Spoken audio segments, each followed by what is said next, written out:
ఇగో ఇది పరిస్థితి. పిల్లలకు తెలియక వాళ్ళు ఈ గేట్ ఎక్కాలి దిగాలని చెప్పేసి ఇట్లా పాపం వాళ్ళు సాహసోపేతంగా వీళ్ళు ఎక్కుతారు దిగుతారు, కానీ వాళ్ళకి తెలియదు ఇది ఇప్పుడు ప్రమాదం జరగాలి. చూడండి అక్కడ కుచ్చుకుంటున్నాయి. అబ్బాయి పిల్లలకు చెప్పినా అర్థమైతలేదు. ఎంతమంది పిల్లలు ఎక్కడం దిగడం చేస్తాండ్రు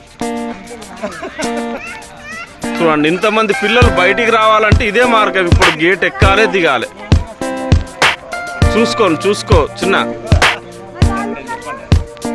చూసుకో.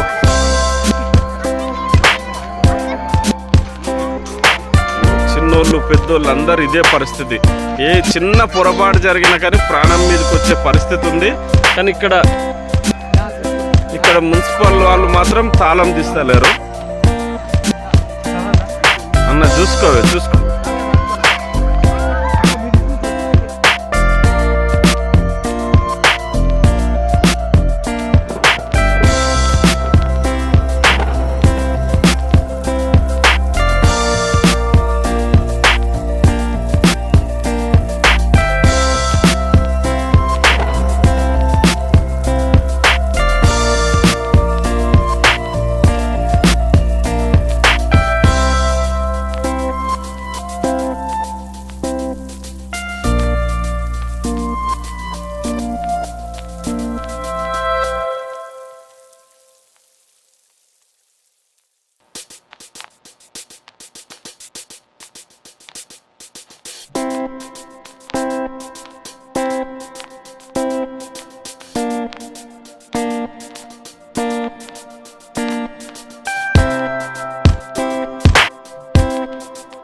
నిర్లక్ష్యం ఎలా ఉంటుందంటే ప్రతి పనిలో నిర్లక్ష్యం.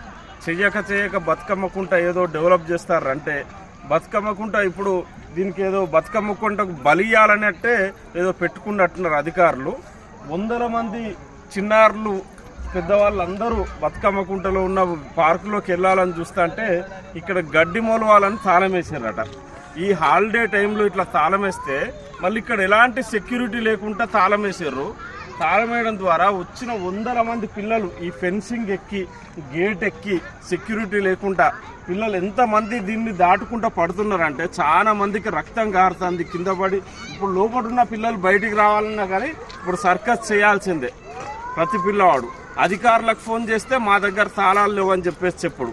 అంటే దెబ్బలు తాకినా సరే వాళ్ళకు ఒక మిస్ అయ్యేమన్న ప్రాణం పోయినా సరే కానీ వాళ్ళకి గడ్డి మొలవాలన్నదే వాళ్ళకి ప్రధాన ఎజెండా ఉంది. అంటే కలెక్టర్ గారితో ఓపెనింగ్ చేసేటప్పుడు మేము గడ్డి మొలిపించినాం గడ్డి పెంచినాం అని చెప్పడానికి ఇంతమంది ప్రాణాలను రిస్క్లో పెట్టి దీనికి తాళం వేసారు. 2 దిక్కులో తాళం వేసారు. చాలా మంది అంటే ఇప్పుడు మీరు ఒకవేళ తాళం వేసి లోపలికి వెళ్ళొద్దు అనుకుంటే మీరు ఇక్కడ సెక్యూరిటీ పెట్టాల్సింది. ఆ సెక్యూరిటీ పెట్టరు, మొత్తం నిర్లక్ష్యంగా ఇక్కడ తాళం వేసి వదిలేసిపోతారు. ఇది ఎందుకు ఓపెన్ చేస్తారు? ఇక్కడికి వచ్చిన టూరిస్టులకు కానీ ఇక్కడ వచ్చిన వాళ్ళు చిన్నపిల్లలకు తెలియదు. ఇప్పుడు అంతమంది దాదాపు 100 మంది పిల్లలు లోపల ఉన్నారు, తాళం తీయమని చెప్పేసి అంటే పోలీసు వాళ్ళకి చెప్పినాం, పోలీసు వాళ్ళు చెలగొడతారని చెప్పేసి చెప్తారు. ఇంత దారుణమా అంటే ఒక్కొక్కరు ఇది ఫెన్సింగ్ ఎక్కుతా అంటే ఎక్కడ ప్రమాదం జరుగుతుందో అని చూసేటోళ్ళకి భయం అవుతుంది. చిన్నపిల్లలకి ఏమాత్రం చిన్న గాయం జరిగినా కానీ దానికి మొత్తం మున్సిపల్ జనగాం కలెక్టర్ గారే దీనికి రెస్పాన్సిబుల్ అవుతారు. దీని గురించి ప్రజాప్రతినిధులు మాట్లాడినా పట్టించుకుంటూ లేరు. ఇక్కడ ఇప్పటికైనా ఎమ్మెల్యే గారో లేకుంటే కలెక్టర్ గారో చెప్పండి, మీరు ఇక్కడ దీన్ని ఒకటి కన్స్ట్రక్షన్ జరుగుతుంటే దాన్ని లోపలికి పోకుండా సెక్యూరిటీ పెట్టండి, ఇన్స్ట్రక్షన్స్ ఇవ్వండి. అది పూర్తయిందో పూర్తి కాలేదో ఎవరికి తెలియదు. మీరేమో దీన్ని వదిలేసినట్టు చేసి మళ్ళీ ఏదో బుకాయింపుగా మళ్ళీ జనాలు ఎట్లా పోతారని చెప్పేసి రిటర్న్ అడుగుతారు. మీరు వెంటనే దీన్ని తాళం తీపిస్తారా, లేకుంటే ఓపెనింగ్ చేస్తారా, లేకుంటే ఆ లోపల ఉన్న వాళ్ళకు అపాయం కాకుండా తీసే